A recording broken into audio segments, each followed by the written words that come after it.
স্বাগতম, সুপ্রভাত। জানেন, এই মহাবিশ্বে তো নানান রকম ঘটনা ঘটে, তার কতটুকুই বা আমরা জানতে পারি, কিন্তু আমাদের এই বিশ্বে যে প্রধান চারটি এপিক রয়েছে, মহাকাব্য, তার মধ্যে অবশ্যই রামায়ণ, মহাভারত, ইলিয়াড, ওডিসি। রামায়ণ পড়েছি। ইলিয়াড ওডিসির মধ্যে ইন্টারেস্টিং যেটা, যে ইলিয়াড একটা বিরাট ঘটনা, মানে ঘটনার পরতে পরতে, এই যে আজকাল বাংলা সিরিয়ালের মতন আর কি, আজকের দিনের মানুষের খুব একটা ভালো লাগবে না। ওডিসি পড়েছি, ছোট্ট ছোট্ট ছোট্ট ছোট্ট ছোট্ট ঘটনা। অবশ্যই আমি গ্রিক ভাষা জানি না, ইংরেজির অনুবাদটা পড়েছি। কিন্তু আমার কাছে মনে হয়েছে যেটা, যে সারা বিশ্বের কাছে, বিশেষ করে জার্মানিদের কাছে তো বটেই, গুন্টার গ্রাস তো তিনি বলেছেন, সেটা হচ্ছে যে মহাভারতের কোনো সাবস্টিটিউট নেই।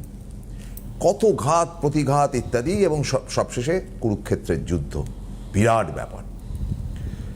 তো তার আধুনিক রূপটা কিন্তু আজকে আমরা হাড়ে হাড়ে উপলব্ধি করছি।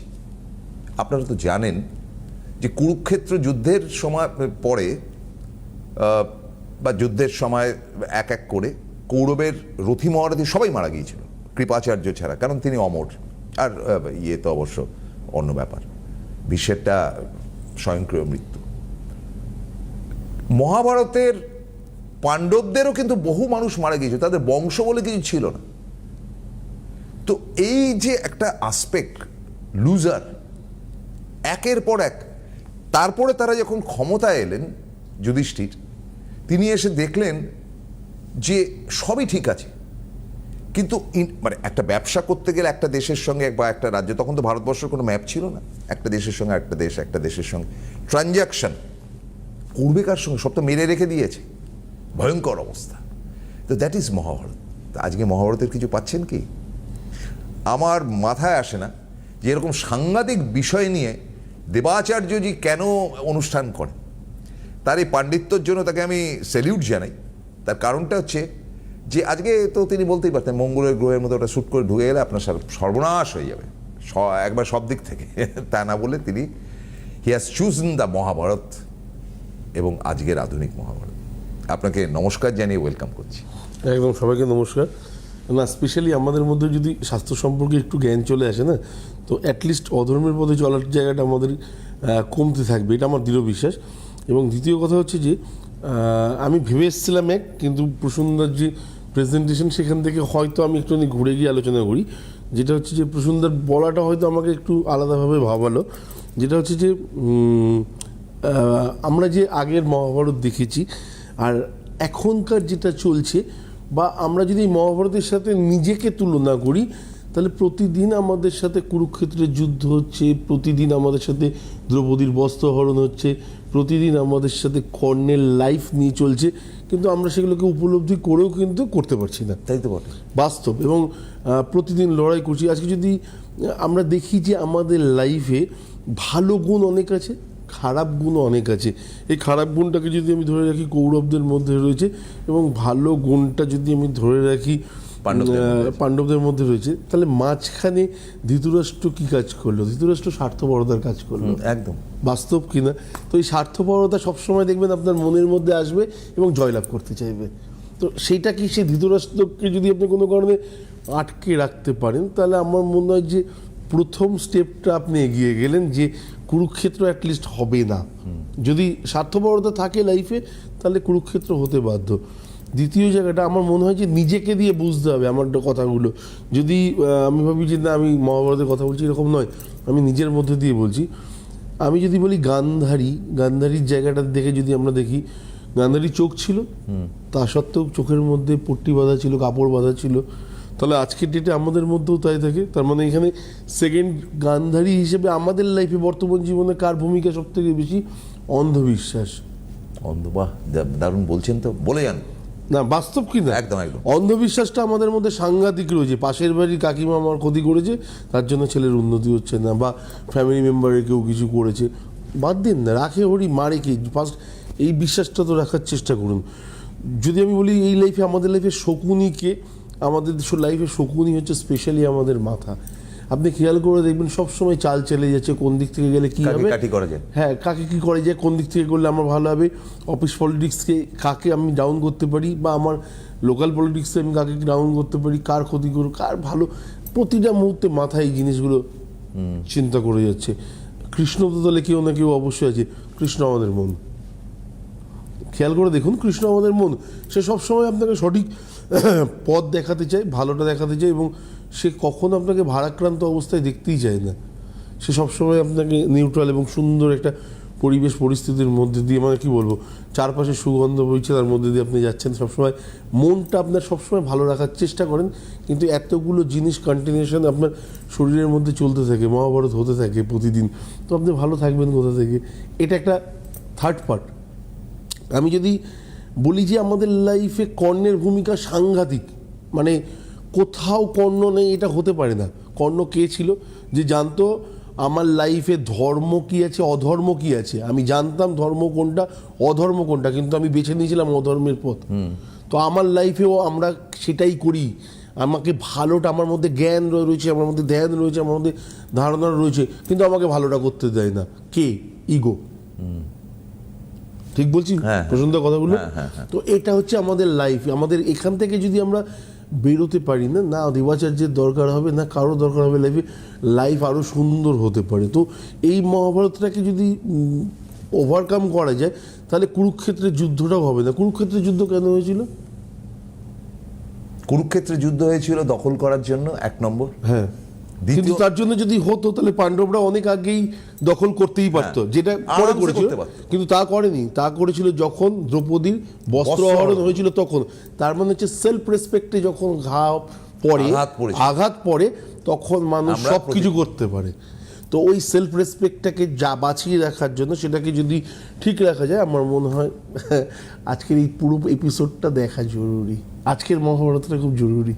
এবং আমি আপনাকে বলছি, তো আমি যুদ্ধের কথা বললাম ঠিকই, সেটা তো আমাদের প্রতিনিয়ত লড়াই করতে হচ্ছে, বাস্তব। আমি তো বুঝি। এবং এবং মানে খুব ভালো, মানে আপনি এত সুন্দর ধরলেন মহাভারতের মতো। আমি বললাম, আমি ভেবে এসেছিলাম একটা, আমি বললাম আরেকটা, শুধুমাত্র প্রসন্নতার প্রেজেন্টেশনের ওপরে নিয়ে কথাগুলোকে ঘুরে গেল, মনে হলো কোথাও ঘুরে গেল। আমার মনে হয় এটাও মানুষের মধ্যে দরকার আছে। তো ধৃতরাষ্ট্রের স্বার্থপরতা, আমাদের লাইফের স্বার্থপরতা, কেউ কিছু উপকার করলে সেটাকে মনে না রাখা, একতরফা করা সবসময়, এই জিনিসটা আমাদের লাইফে কর্ণের আদান প্রদান প্রতি মুহূর্তে চলছে। আমরা এত ইগোয়েস্টিক হয়ে যাই, যে কারণে আমরা ধর্ম অধর্ম ভুলে যাই, কোনটা ঠিক কোনটা ভুল আমরা জানি, কিন্তু আমরা বেছে নিই অধর্মটাকে। প্রতিটা মুহূর্তে চলছে। দ্রৌপদীর বস্ত্রহরণটা বললাম সেলফ রেসপেক্টে না হলে পরে কোনো কারণেই আসতো না, আঘাত না পড়লে কোনো কারণেই কুরুক্ষেত্রে যুদ্ধ হতো না। যখনই আমাদের সেলফ রেসপেক্টে আঘাত পড়ে, তখন আমি তোকে দেখে নেবো, তোর শেষ করে দেবো, তোকে বিনিষ্ট করে দেবো। এই জিনিসগুলো, প্রতিহিংসা পরায়ণতা যে জিনিসগুলো আমরা বলি, সেগুলো আমাদের লাইফে আসে। তো আমার মনে হয় এগুলোর লাইফে জায়গা, দুর্যোধন হচ্ছে লোভ এবং জেদ, একদম তাই। এবং যার মধ্যে এবং খানিকটা মাথা মোটামো, মানে যেখানে বাংলা ভাষায় একদম, যেখানে যার কোনো জায়গা নেই অ্যাকচুয়ালি এই জায়গাটাতে। পৃথিবীতে সব মানুষের সাথে চলে যায়, কিন্তু যে মানুষ আপনার কথার মানে বোঝে না, যে ঝগড়া করে, তার সাথে আপনি ঝগড়া করে আনন্দ পাবেন, কিন্তু যে একটা কথা বলতে বলতে আরও 10টা বিষয় নিয়ে আপনার সাথে ঝগড়া করবে, তার সাথে ঝগড়া করে লাভটা কী আছে? তো দুর্যোধন হচ্ছে সেই ক্যাটাগরির একজন মানুষ। আর দুঃশাসন হচ্ছে নারী নির্যাতনের প্রতীক, অসম্মান, নগ্ন করা। এটা এটা এটা এটা এটা আমাদের মধ্যে সেই ভাবটা তখন চলে আসে যখন আমরা আমাদের নিজের কাইটাকে মেরে ফেলি। কাইটাকে মনে হচ্ছে আমাদের মনুষ্যত্ববোধটাকে মেরে ফেলি, তখন সেই জায়গাটা তৈরি হয়। তো এগুলো আরও গভীরে বলছে প্রসঙ্গে, তো অবশ্যই। কিন্তু যে কটা জিনিস নিয়ে আমরা লড়াই করতে পারি না, আমার মনে হয় এক্ষেত্রে আমাদের মঙ্গল বলুন, বৃহস্পতি বলুন, হ্যাঁ এদের তো আনাগোনা প্রধান থাকবেই, কিন্তু অন্তরাত্মায় যদি কৃষ্ণ বসে থাকে, তাহলে দেখবেন প্রতিটা গ্রহ সেই মতোই চলছে যেভাবে আপনার মন বলছে। আমি না অনেক ভেবেই বলছি, বিশ্বাস করুন, যে আমাদের কাছে যে ঈশ্বরের প্রতীকী হিসেবে যারা জন্মে, যে রামও এসছে, কৃষ্ণও এসছে, হয়তো দুটোই বিষ্ণুর অবতার, কিন্তু কৃষ্ণের মতন ডায়নামিক ক্যারেক্টার, কৃষ্ণের মতন সঠিক পথে চলা, আমি কৃষ্ণকে ধরবো কিন্তু কুরুক্ষেত্র থেকে, মানে মহাভারতের কৃষ্ণকে ধরবো, আদি কৃষ্ণ নয়। আদি কৃষ্ণ তো ছোট। তো এটাও তো বাস্তব যে তার প্যারালাল, তার সাবস্টিটিউট, এবং মানুষ যদি একটা কৃষ্ণের কাছাকাছিও যেতে পারত, কি অসাধারণ চিন্তা করুন তো। না না, যার ধৈর্য ক্ষমতা অসীম, যে শিশুপালকে বলেছিল আমি তোমার 100খানা অন্যায়, তোমার অপমান করার যে জায়গাটা সেটা আমি Scope সহ্য দিলাম, করবো, তুমি করো, আরেকটু ভুল করো, 101 নাম্বার হলে পরে আমার মেরে দেবো। সুদর্শন চক্র তোমার গলা কাটবে। তো তাই হয়েছিল। এবং আমার মনে হয় যে বাস্তব মানে কৃষ্ণের মানে কৃষ্ণ হওয়া তো যাবে না, মানে বা কৃষ্ণের আকারে আমি যেতে বলছি না, যদি সেই জায়গা অবধি নিজেকে কৃষ্ণের পায়ের কাছেও নিয়ে যাওয়া যায় বা সেই জায়গাতে মনটাকে বিলীন করা যায়, আমার মনে হয় আমাদের লাইফে অনেকটা বেশি আনন্দ চলে আসবে। এবং একটা মজার ব্যাপার হচ্ছে আকবরের সবাই তখন আকবরের যখন রাজত্ব চলছে ঠিক সেই সময় তুলসীদাস বলে একজন লোক ছিলেন যিনি বর্ষানায় থাকতেন, এবং তারা প্রত্যেকে তিলক কাটেন শুধু এইটুকুনি জায়গার মধ্যে দিয়ে। তো হঠাৎ করে বাড়িতে এসছে, বাড়িতে আসার পরে মার কাছে জানতে পারি যে আকবর অ্যানাউন্স করেছে যে কালকে আমার সভাতে যত ধার্মিক মানুষ আছেন সবাই আসবেন, কিন্তু কেউ কোনো প্রতীকী সিম্বল কখনো নিয়ে আসতে পারবেন না, মানে তিলক কাটা বলুন বা আদার্স যাদের যা আছে সেটা নিয়ে আসতে পারবেন না, যদি থাকে তাহলে তার মস্তক ছেদন করা হবে। তো তুলসীদাস গেছেন বাড়িতে, মা জানতে পেরে, মার কাছ থেকে জানতে পেরেছে।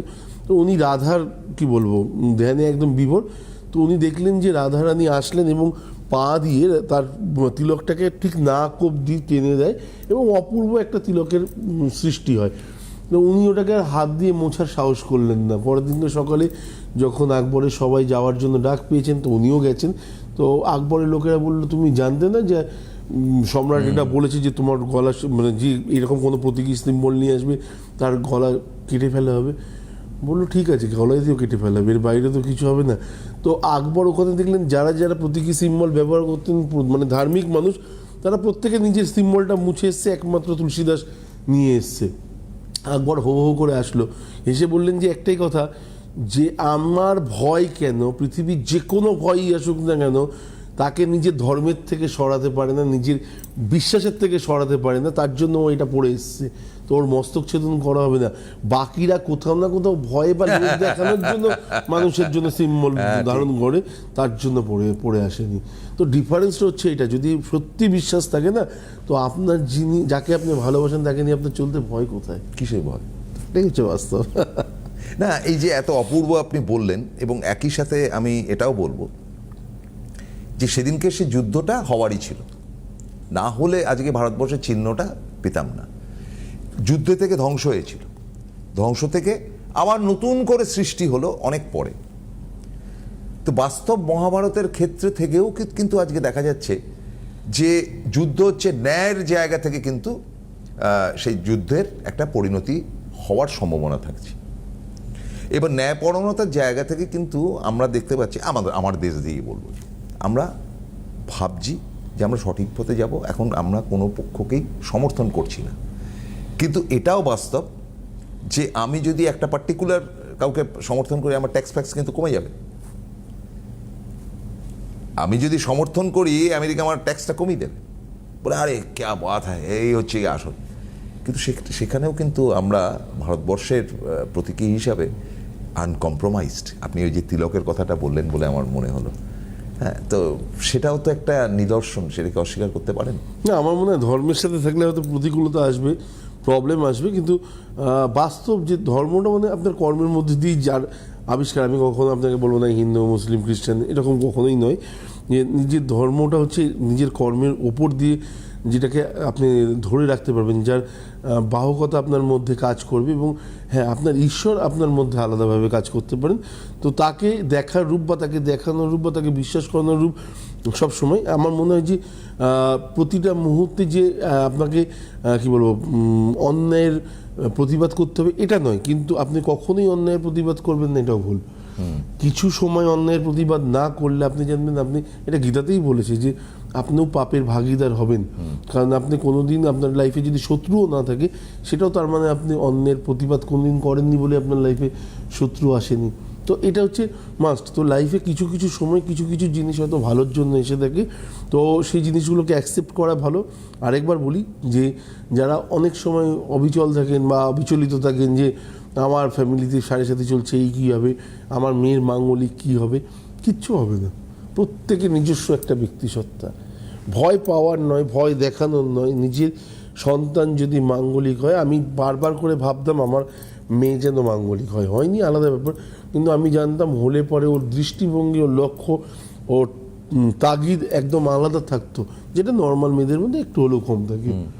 আমি সবসময় একটাই কথা বলি, সাড়ে সাথী প্রত্যেকটা ফ্যামিলিতে থাকে, প্রত্যেকটা মানুষের মধ্যে থাকতে পারে। মানে যে রাশিগুলোর মধ্যে দিয়ে চলছে সেই রাশির লোক যদি বাড়িতে থাকে তাহলে অবশ্যই কিছু প্রতিকূলতা না, না, থাকবে। প্রত্যেকের জীবনে তো একাধিক সাড়ে সাথী এসছে। 30 বছর অন্তত একবার আসবেই। আপনি যখন সন্তান থাকবেন তখন আপনার ইফেক্টটা বাবা পাবে, যখন আপনি কি বলবো অ্যাডাল্ট হবেন তখন কর্মজীবনে আসেন, মাঝে মধ্যে জবলেস হবেন, তারপর আপনি যখন বাবা হবেন তখন আপনার সন্তানের যখন সাড়ে সাথে আসবে তার ইফেক্টও আপনাকে খানিকটা পেতে হবে। তো এটা একটা চক্র, এই চক্রের মধ্যে দিয়ে আপনাকে যেতে হবে। আপস অ্যান্ড ডাউন, গ্রাফ যেরকম রয়েছে ঠিক সেরকম। হ্যাঁ, কিছু কিছু সময় কিছু কিছু রেমিডি আমাদের লাইফে মিরাকেলের মতো কাজ করে।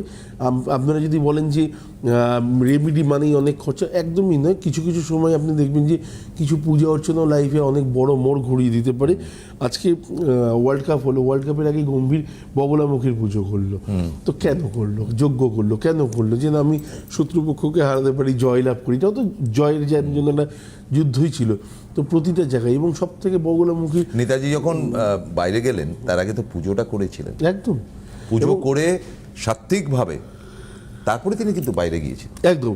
এবং সব থেকে বড় কথা হচ্ছে যে দেবতারাও যার পুজো করতেন সে হচ্ছে বগলামুখী, বগলামা। এবার মায়ের তো বিভিন্ন রূপে পুজো করা হতো, তো তার জন্য বগলামুখী একটা পার্ট। এবং আমার মনে হয় যাদের লাইফে সত্যি প্রতিবন্ধকতা আছে, মানে প্রবলেম রয়েছে, তারা করতে পারেন, অমাবস্যাগুলোতে মানতে পারেন।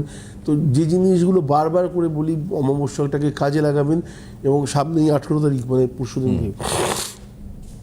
অমাবস্যা আছে, অমাবস্যাটাকে কাজে লাগান। আমার মনে হয় যে লাইফের মোড় মানে দেবাচার্যের বলাতে হয়তো ঘুরবে না, কিন্তু নিজের বিশ্বাসের সাথে সাথে যদি আপনি এগোতে পারেন অনেকটা দূর এগোতে পারেন। অনেকের ফ্যামিলিতে আছেন যে ডিভোর্স মামলা চলছে, সেই জায়গা থেকে একটা বড় টানা পড়েন। এবং আমার পরিচিত কয়েকটা ফ্যামিলির মধ্যে চলছে যেখান থেকে হয়তো অপোজিট পার্সনরা খুব বেশি ট্রাভেল দিচ্ছে। তো আমি বারবার করে একটা কথা বলি যে শুধু সময়ের সাথে নিজেকে মানে ভাসিয়ে রাখুন।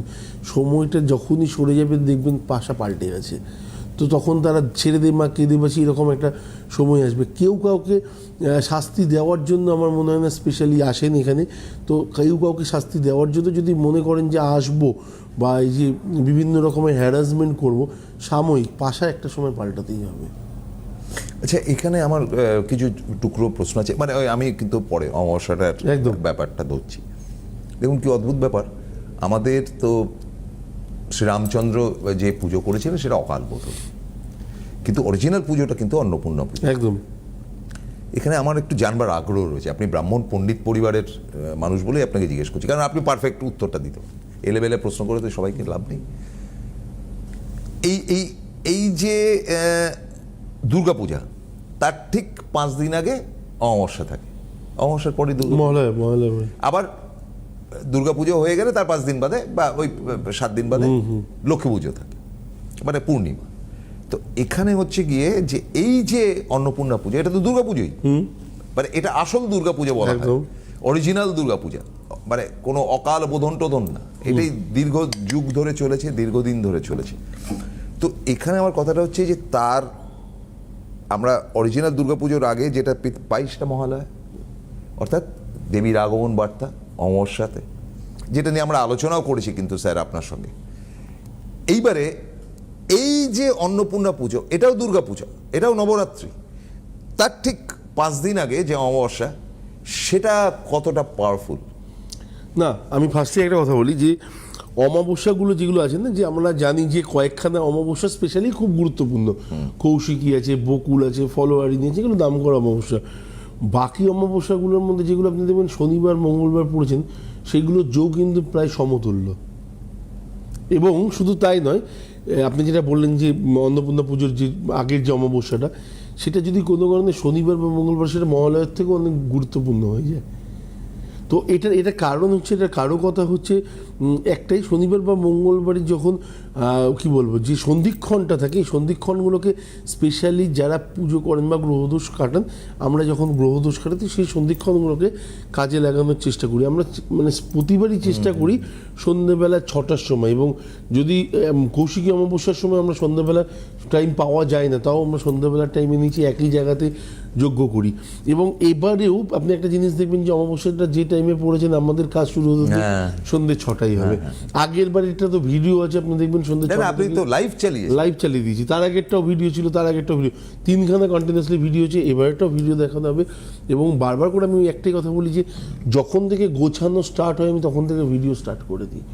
তারপরে কখন পুজোটা কমপ্লিট করে অগ্নি প্রদান শুরু করে সমস্ত কিছু এভরিথিং একদম লাইভ থাকে। এবং যারা যারা আরেকবার বলে দিই যে এই অমাবস্যাগুলোতে হয়তো অত দূর যাওয়া এবারও তো আপনার মঙ্গলবারই টাচ করছে, একদম এবারও তো মঙ্গলবারই টাচ করছে, একদম। তা আমি কেন অগ্রাহ্য করব? না একদম। আপনি নবরাত্রি পালন করছেন, দুর্গাপুজো 4 দিন ধরে যেমন করে, অন্নপূর্ণা পুজো আপনি 4 দিন ধরে করতে পারেন, অসুবিধা নেই, সব প্রকৃতিগতভাবে ঠিক একদম। এবং এটা অরিজিনাল দুর্গাপুজোর যে ব্যাপারটা, সেটা অরিজিনালটা হচ্ছে কি অন্নপূর্ণা পুজো। তাহলে প্রশ্নটা হচ্ছে এবার মঙ্গলবার দিন অমাবস্যা পড়েছে, that will be very powerful. বুধবার না মঙ্গলবার লেগে যাচ্ছে, বুধবার অবধি যাচ্ছে, বুধবার দিনকে যখন পাচ্ছেন। এবং আমি আরেকটা কথা বলি যে আমরা তো সবসময় বলি যে অ্যাটলিস্ট খনার বচন যে মঙ্গলে উষা বুধে পা, যথা ইচ্ছা তথা যা। তো বুধবারের দিন আপনারা, আমি মঙ্গলবার আর শনিবার বললাম মানে বাকি দিনগুলো খারাপ, এটা কখনোই নয়। বৃহস্পতিবার এবং রবিবারটাকে আমাদের কাজের জন্য আমরা মনে করি যে এই অমাবস্যাটা যদি বৃহস্পতিবার পড়ে হয়তো অতটা জোরালো না, কিন্তু তার পুজো হবে না বা যে জিনিসগুলো রীতিনীতি থাকবে, রিচুয়ালস থাকবে, সেগুলো হবে না, সেটা কখনোই নয়। মাঙ্গলিক দোষ কারোর রয়েছে বা কারোর কালসর্প দোষ রয়েছে, কখনো খণ্ডন করতে যাচ্ছেন, সেটা বৃহস্পতিবার যদি অমাবস্যা পড়ে থাকে আপনি ভাববেন যে কাজটা হবে না, এরকমটা কখনোই নয়, কাজ হবে, কারণ অমাবস্যার জোটা আপনি পেয়েছেন। আপনি তো তারাপীঠ যাচ্ছেন তো? একদমই, কারণ আপনার তো এটা মিস যায় না, 12টা অমাবস্যা 12বার তারাপীঠ, একদম। এবং এই জায়গাটাতে কোনো মিস নেই। এবং আমি 13টাও হয়ে যায়, মৌলমাস পড়লে 13টাও হয়ে যায়। এবং আমি দর্শকদেরকে বলছি যে ওই যারা ইচ্ছুক যোগাযোগের, দেখুন তলায় ফোন নাম্বার যাচ্ছে, ফোন নাম্বারে অবশ্যই যোগাযোগ করবেন। এবং আজকে ঐতিহাসিক একটি বিষয় নিয়ে আলোচনা হয়েছে, এপিক মহাকাব্য নিয়ে আলোচনা যেটা করলেন, সেটা যারা একটু লেটে খুলেছেন টেলিভিশন, তারা কিন্তু আমাদের ইউটিউবে দেখতেই পারেন। মানে আমাদের ইউটিউবে গিয়ে সিটিভিএন একেডি প্লাস এবং সিটিভিএন একেডি প্লাস করে আপনি সেখানে ঢুকে ক্লিকিং করে আপনি দেবাচার্যের অনুষ্ঠান, আদি দেবাচার্য বললেই তার অনুষ্ঠানটা চলে আসবে। অনুষ্ঠানটা দেখুন, খুব মানে শিক্ষামূলক, খুব বাস্তবতা। আগেকার সেই নাট্যাচার্য শিশির ভাদুরীর কথা মনে পড়ছে, যে তিনি একটা কথা কিন্তু খুব ভালো বলেছিলেন, যে যারা মহাভারত রামায়ণ পড়েনি তারা ভারতবাসীই না, মানে তাদের কোনো অধিকারই নেই। কথার কথা, বাট আমার দেশের সৃষ্ট, রবীন্দ্রনাথ নিশ্চয়ই পড়বেন, নজরুল নিশ্চয়ই পড়বেন, কিন্তু আমার দেশের সৃষ্ট একটা মহাকাব্য, সেটার মধ্যে দুনিয়ার পলিটিক্স, ইকোনমিক্স, আমাদের বাস্তব জীবন, আমরা এক একজন শকুনি নাকি কিসে দেখতে হবে। এই তো বিরাট কথা বললেন আজকে আপনি সপ্তাহের প্রথমে, অপূর্ব বললেন, এবং আমি মুগ্ধভাবে আপনার প্রতিটি কথা শুনলাম। এবং আমাকে ভাবতে হবে আজ থেকে যে আমার মধ্যে শকুনিটা কখন কাজ করছে, কখন আমি ইয়ে হয়ে যাচ্ছি, আত্মসম্মানে লাগছে, এবং কখন আমি গান্ধারীর মতন, মানে গান্ধারীকে একটা ভেরি গুড, মানে অন্ধবিশ্বাসে একটা বিরাট একটা ইমেজ তৈরি করা যে গান্ধারীর এবং শ্রেষ্ঠ নারীদের মধ্যে ফেলা আছে, কিন্তু এটা তো কোনোদিন ভাবিনি যে তিনি অন্ধ ছিলেন। আমার মধ্যে প্রচুর জ্ঞান আছে, কিন্তু আমি অধর্মের পথ নিচ্ছি, ইগো। তো ফলে এটা কিন্তু আমাদের ভাবতে হবে। এবং আপনি এটা এত ভালো বললেন যে আমি তো করতেই পারি জ্যোতিষ চর্চা, আপনার ভাগ্য পরিবর্তন করতেই পারি, কিন্তু আপনি তো ভাগ্যের মধ্যে কি রয়েছে, পুরো মহাভারতের এক একটি চরিত্র আমাদেরই শরীরের মধ্যে রয়েছে, আমাদের মধ্যে কর্ণ রয়েছে, শকুনিও রয়েছে, ধৃতরাষ্ট্র রয়েছে, কৃষ্ণ রয়েছে। প্রতিদিন এই শরীরটা লড়াই করে যাচ্ছে, প্রত্যেকটা মহাভারতের টোটাল 18 দিনের লড়াই, প্রতিদিন এই শরীরটা করে, আমার শরীরের মধ্যে প্রত্যেকটা চরিত্র রয়েছে। অপূর্ব দেবাচার্যজি। আগামীকাল আবার ফিরে আসবো, এই অনুষ্ঠান শেষ করতে ইচ্ছা করছে না, but nothing to do. Thank you very much.